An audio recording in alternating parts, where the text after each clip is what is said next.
Hello again. It's a great pleasure indeed to come your way again with some business stories. And in the first story, West Blue Consulting Limited, managers of the National Single Window Project at the Tema Port, is assuring various players at the Tema Port that the implementation of policies and requirements stipulated under the Trade Facilitation Agreement, TFA, will not lead to job cuts. With the coming into force of the agreement last week, various activities are expected to change at the entry ports. Now, however, Chief Executive Officer of the West Blue, Valentina Minta, has assured measures are underway to avoid any job cuts. There's more in this report. West Blue Consulting is the mandatory agency working in collaboration with the Customs Division of the Ghana Revenue Authority and Ministry of Trade to harmonize activities of importers and exporters at the various ports in the country. In an interview after a visit, the Parliamentary Select Committee on Trade paid a courtesy call on the company. Chief Executive of West Blue, Valentina Minta, assures that though there will be some changes in ways of handling transactions at the port, the agencies have put in place measures to curb job losses as a result of the implementation of the trade agreement. Ghana has already ratified the TFA and provided to the international community what articles fall into these categories. So yes, there is going to be a change of the way of doing things because now there's a prescribed list of how things could be done. But of course, in adhering to that, we need to know our local environment. We need to know our local challenges. Something that might work in a European country would not necessarily work in Aflao. That doesn't mean that we should work at a substandard level. We should know what the standard is, but adapt our own culture, our own practices, our own environment to suit that standard. So that is the work that will be ongoing to ensure that we execute as per the TFA mandate. So yes, certainly there will be improvements and there should be improvements that are visible to all. Not at all. There would be reskilling and redeployment, but I wouldn't say there would be job losses. So whereas somebody was using a paper and pen to execute their work, now they would be using a keyboard and a screen to be able to do their work. So it means upskilling, it means redeployment, and it means efficiency of systems. On his part, Chairman of the Parliamentary Select Committee on Trade, Nikwate Titus Glover, noted that government is in full support of the agreement and will do all it takes to ensure smooth implementation. One thing that has made them successful is their continuous engagement of all stakeholders to make sure that, look, we are here to work for this country. We are here to make sure that the government gets the needed revenue for development of our country.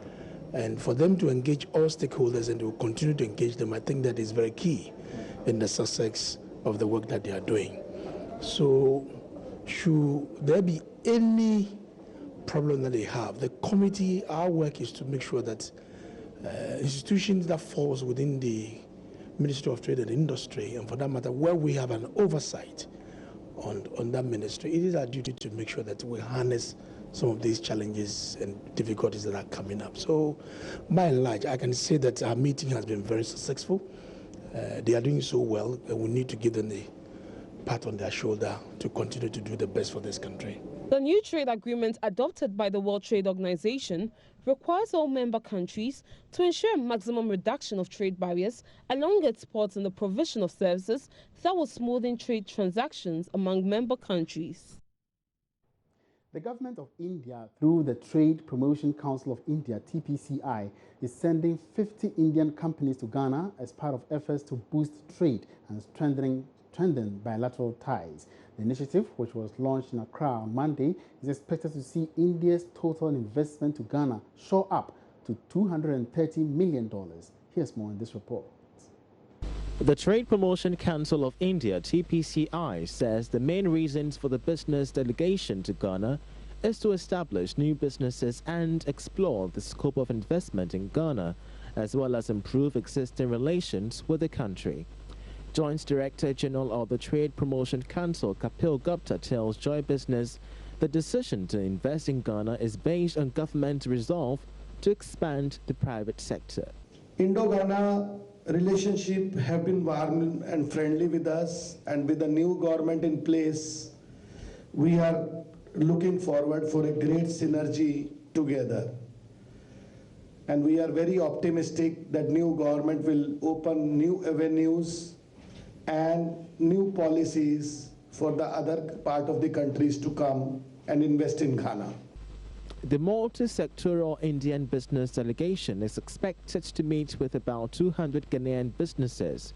Head of marketing at the Ghana Chamber of Commerce, Edu Amwako, tells Joy Business the chamber is concerned about how best the Indian government could foster growth of Ghanaian businesses through trade interventions in export policies. The Indian government is encouraging its business operators to invest in Africa, and particularly in Ghana, as they see that the business climate in Ghana is favorable for international business, so they are coming here.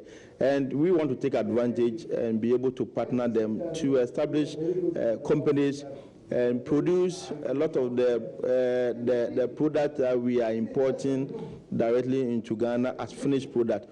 We believe we can produce most of these products here, a lot of these food items. We can process our agro products and export them and even market them on our local market. Again, we also believe that most of the items that are coming in can come in as semi-finished product. We'll add value to it, and then we can sell to the Ghanaian public and also to the entire West African sub-region. So we have a lot of business opportunities in Ghana, and we should be able to tap into it and be able to develop our country and be able to resolve the issue of unemployment among Ghanaians. Key sectors that Indian investors through the Source India Ghana 2017 exhibition, which will be held on Tuesday, will include engineering, food processing and technology, auto components, healthcare, building and construction, among others. The current challenge with the regular power supply across the country is set to normalize this week. It follows resumption of gas supply by Tullow Oil to the gas infrastructure project at Atuabo in the western region. For those who are close to developments on the Jubilee and 10 field, as well as those in the power sector, the challenge has come about because Tullow actually asked for 10 more days to complete works, or what some are calling the tie-in process, connecting tubes from the 10 oil field through to the Jubilee field to the Atuabo gas processing plant for onward supply to the Emery plant in Takoradi. This meant that all the emergency plans that they had in place were supposed to have ended around February 21. So because of this challenge, it made it difficult to supply power to the country. And that is why we are experiencing what some might call right now the doomsaw. For some analysts, looking at the current challenges going on, even though the situation is expected to normalize this week, government might have to look for an alternate plan in place which can be described as more sustainable, so we can avoid what some may call a total doomsaw or total power crisis in the country. From a substation here in Accra, this is George Yafe reporting for Joy Business.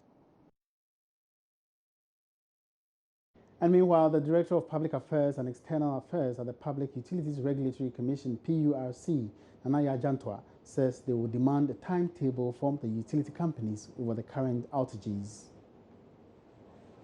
According to persons close to the operations of the Jubilee field and the power sector, the recent supply challenges came about as a result of delays in resumption of gas from the country's oil fields by Tullow Oil.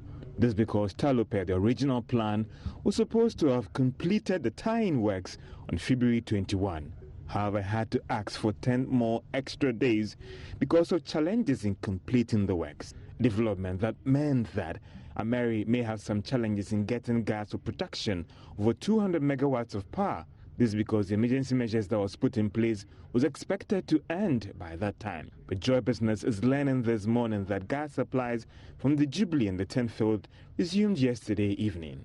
This has helped the gas processing plant to release some supplies to VRA. This should help stabilize the situation for now. However, for some industry watchers looking at the current challenges on the Jubilee field, especially with the compressor, it looks like government might have to look for a more alternate plan that can be described as sustainable, because they argue that as a country, we cannot rely on the Jubilee and 10th field if we want to avoid another or a total power crisis in the country.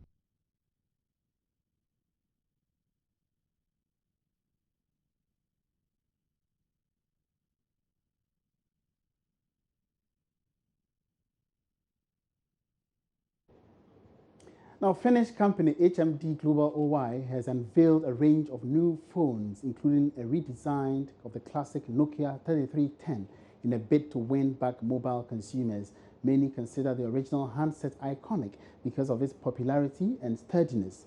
More than 126 million were produced before it was phased out in 2005. The revamped version will be sold under license by the Finnish startup HMD Global, which also unveiled several Nokia-branded Android smartphones.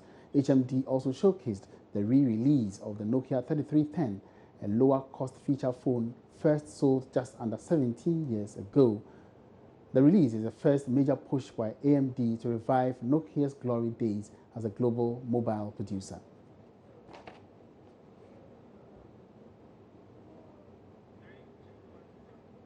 And that's all in business for now. Many thanks for joining me. My name is Emmanuel Apuaji. There's more ahead. Don't go away.